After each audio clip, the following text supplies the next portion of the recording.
Okay, సంతోషం. వెళ్ళేటప్పుడు సంతోషమే, వచ్చేటప్పుడు సంతోషమే. ఎందుకంటే 18 రోజుల పాటు ఆల్ ఆర్ బెయిలబుల్ కేసెస్ 18 రోజుల పాటు సెంట్రల్ ప్రిజన్లో ఉండవలసిన పరిస్థితి ఏర్పడింది.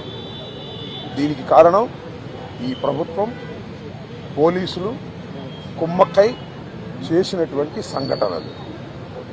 నేను చాలా వివరంగా గుంటూరు వెళ్ళిన తర్వాత మళ్ళా మాట్లాడతాను. నేను అందరికీ ఈ సందర్భంగా నా ధన్యవాదాలు తెలియజేస్తున్నాను.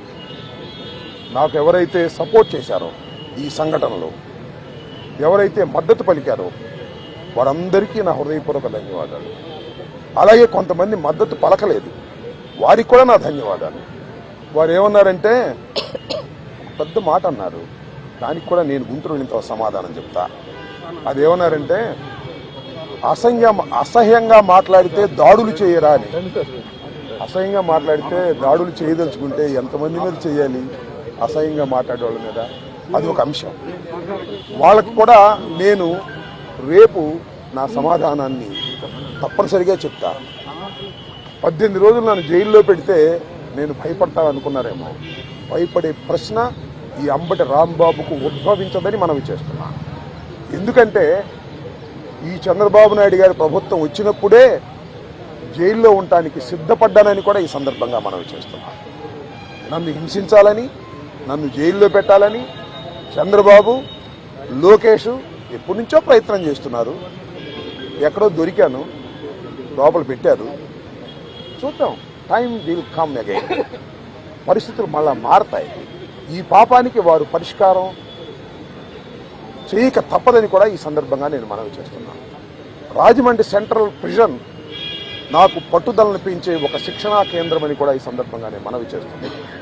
మరింత పట్టుదలగా, మరింత కసిగా ఎన్ని కేసులు పెట్టినా, ఎన్ని రోజులు జైల్లో ఉన్నా ఒక్క అడుగు కూడా వెనక్కు వెయ్యను.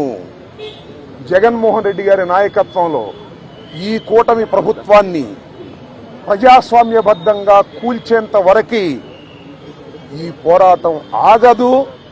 ఎన్నిసార్లు జైల్లో పెట్టినా వెనక్కు వెళ్లే ప్రశ్న లేదు. అన్యాయంగా, అక్రమంగా జైల్లో పెట్టారు.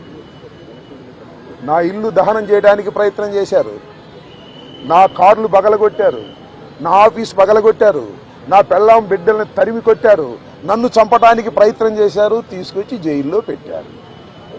ఏమైంది? ఏమైద్దని అడుగుతా ఉన్నా. చంద్రబాబు నాయుడు అడుగుతా ఉన్నా, లోకేష్ని అడుగుతా ఉన్నా. ఏమైద్ది? ఏమైద్ది? ఏమీ కాదు. మళ్ళా కాలం తిరిగి వస్తుంది. అన్నిటికీ సమాధానం ఇవాళ చాలామంది మిత్రులు మాట్లాడారు. బయట జరిగిన సంఘటనలు నాకు తెలియదు, చాలా తక్కువ మాత్రమే, పేపర్లో ఉన్నవి మాత్రమే నేను తెలుసుకున్నాను. జైలు జీవితాన్ని నేను అనుకోకండి, ఎంజాయ్ చేశాను. ఎంత కఠినంగా ఉన్నా ఎంజాయ్ చేశాను. ఎందుకంటే ఒక రాజకీయ స్ఫూర్తితో రాజకీయాల్లోకి వచ్చినటువంటి వ్యక్తిని నేను, పట్టుదలగా ముందుకు సాగే వ్యక్తిని జైల్లో పెడితే భయపడిపోయే వ్యక్తిని అంతకంటే కాదు, మరింత ధైర్యంగా పోరాట పటిమతో ముందుకు వెళ్లేటటువంటి వ్యక్తిని కూడా మనవి చేస్తున్నా. ఎప్పుడు ఎక్కడా తప్పు చేయలేదు. పొరపాటు మాట్లాడితే వెంటనే పశ్చాత్తాపడ్డా. పశ్చాత్తాపానికి మించిన ప్రాయచిత్తం లేదంటారే, మరి ఏమిటి? ఎంతమంది పశ్చాత్తాపడ్డారు? నేను తప్ప ఎవరైనా పశ్చాత్తాపడ్డారా అని అడుగుతా ఉన్నా. సరే, ఏది ఏమైనా టైం విల్ డిసైడ్.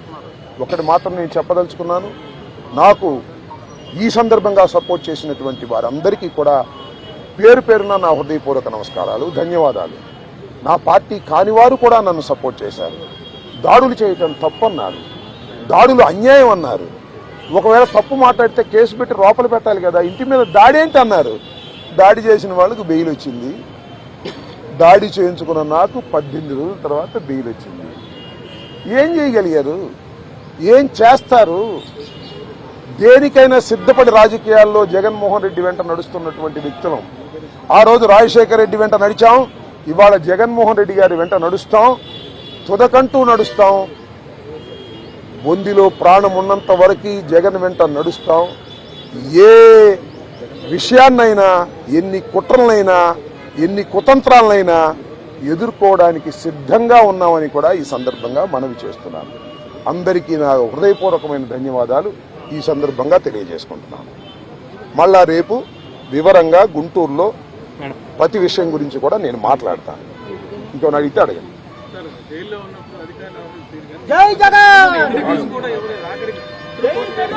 జైల్లో ఉన్నప్పుడు అధికారులు వాళ్ళ రూల్ ప్రకారం పోతారు, అక్కడ ఫుడ్డే పెడతారు. అది నాకు నచ్చినా నచ్చకపోయినా ఆ ఫుడ్డే తింటాను.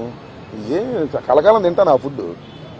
ఆ పెట్టిన ఫుడ్ నాకు నచ్చలేదు, ఎందుకంటే కొద్దిగా డబ్బులు ఉండవాళ్ళం కదా, మంచి ఫుడ్ తింటాం. జైల్లో మంచి ఫుడ్ కావాలంటే వస్తుందా? కోర్టు వారు నాకు ఆర్డర్ ఇవ్వలేదు. ఓకే, జైలు అధికారులు వారి ప్రవర్తన వాళ్ళది, వాళ్ళు నాకేమో స్పెషల్గా ఏం చూడాల్సిన అవసరం కూడా నేను ఎప్పుడు కోరుకోలేదు, కోరుకోను కూడా. సామాన్య ప్రశ్నలుగానే ఉండటానికి నేను ఇష్టపడ్డాను. కోర్టు ఆర్డర్ ఇస్తే బయట భోజనం తిన్నాం అనుకున్నాం, కోర్టు ఆర్డర్ ఇవ్వలేదు, లోపల భోజనమే తిన్నాం. కొద్దిగా చిక్కినట్టున్నా, అయినా ఏం కంగారేం లేదు, ఏం ఇబ్బంది కూడా ఏమి లేదు. ఆరోగ్యం బ్రహ్మాండంగా ఉంది, ఆరోగ్యం మరింత పట్టుదలగా ముందుకు సాగుతుంది.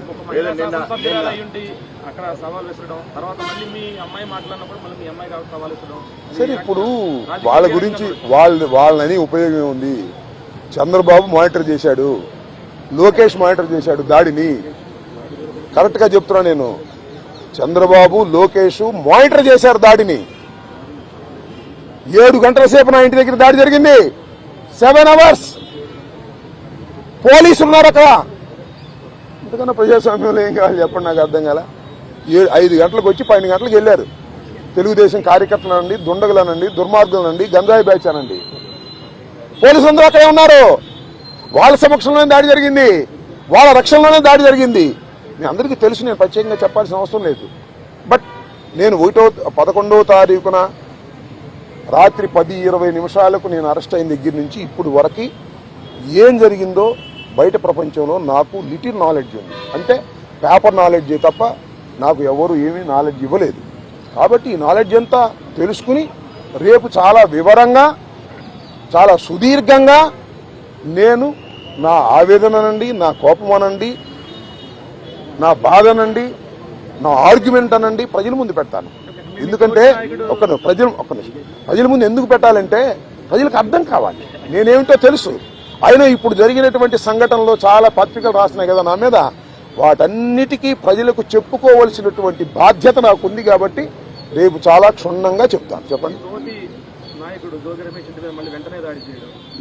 There plans. ఇప్పుడు నా జోగి రమేష్, అమ్మటి రాంబాబు అని కదా, వాళ్ళ విధానమే వైలెన్స్ లోకి వెళ్లి భయపెట్టాలని ప్రయత్నం చేస్తున్నారు. జైల్లో పెడితే భయపడతాం అనుకుంటున్నారు, ఇళ్ల మీద దాడి జరిగితే భయపడతాం అనుకుంటున్నారు. భయపడ్డారు, నా పిల్లలు భయపడ్డారు, వాస్తవమే కాదని అంటలా. ఇంట్లోకి వచ్చి నా పిల్లలు, నా మనవలు ఉన్నప్పుడు దాడి చేస్తే భయపడతారు ఎవరైనా. పోలీసులు ఏం చెప్పారు తెలుసా, మీకు ఆశ్చర్యపోతారు. సార్ మీరు పారిపోండి సార్, పారిపోండి సార్ అని చెప్పారు.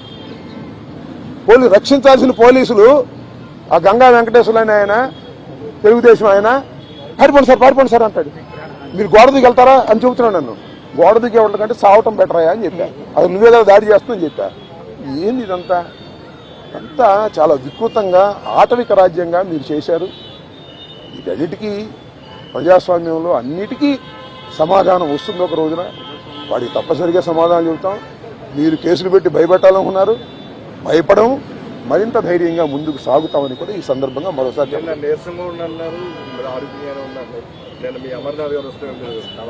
ఆయనకి అట్లా కనపడ్డానేమో. నేను నీరసంగా ఎప్పుడూ లేను, లోపల ఏది ఇబ్బంది పడలేదు. కాబట్టి బాత్రూమ్ దగ్గర జారి కొద్దిగా పడ్డాను. దాంతో నేను ఎవరి తప్పు లేదు. ఆ బాత్రూమ్లు అన్నీ ఉంటాయి కదా, మనం అలా ఉన్నాయంటే జైల్లో ఎలా ఉంటాయి అలాగే ఉన్నాయి. దాని గురించి పెద్ద ఏమైనా షవర్ ఉందా? లేదు కదా. So I don't care all these things.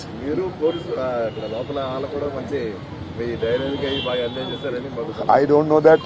ఇప్పుడు నేనైతే ఒకటి, ధైర్యాన్ని వీడలేదు, వీడను. ప్రాణాలకు తెగించే ఉన్నాము. ఎందుకంటే పోలీసులను అడ్డం పెట్టుకుని మనుషులను చంపే అలవాటు చంద్రబాబుకి లోకేష్కి ఉంది కాబట్టి వీఆర్ రెడీ ఫర్ దాట్. దాని గురించి ఏం కంగారు పడాల్సిన అవసరం లేదు, భయపడాల్సిన అవసరం లేదు. జైల్లో పెడితే భయపడిపోతాం అనుకునే పిచ్చి వాళ్ళు జైల్లో పెడితే మరింత ధైర్యంగా పోరాడతాం అనే విషయాన్ని తెలుసుకోవాలి అనేది నా భావన.